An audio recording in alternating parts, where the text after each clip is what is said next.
ফ্ল্যাশের যে কোনো ফাইলকে আউটপুটের জন্য আমরা দুটি উপায়ে এটি করতে পারি। প্রথমত হচ্ছে SW ফরম্যাট। এটি করার জন্য আমরা ফাইলে ক্লিক এবং আমরা এখানে এক্সপোর্ট মুভি তে ক্লিক করব এবং এখানে বাই ডিফল্ট SWF রয়েছে। তো আমরা যে কোনো একটি নাম দিয়ে সাপোজ এইচ দিলাম এবং যে কোনো লোকেশন এটা সেভ দিব এবং যে ডায়লগ বক্স আসবে আমাদের ওকে বাটনে ক্লিক করতে হবে।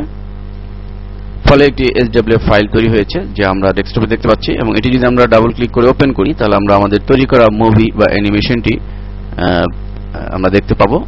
যে এভাবে আমরা যে কোনো SWF ফাইল তৈরি করে আমরা আমাদের ফাইলের আউটপুট আমরা পেতে পারি।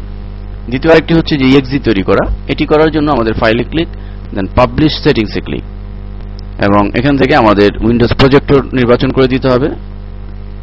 ফ্ল্যাশ থাকতে পারে সেটি উঠিয়ে দিয়ে উইন্ডোজ প্রজেক্টর দেন পাবলিশ বাটনে ক্লিক।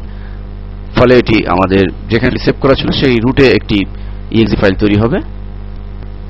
এভাবে আমরা SWF এবং exe ফাইল তৈরি করতে পারি আমাদের আউটপুটের জন্য।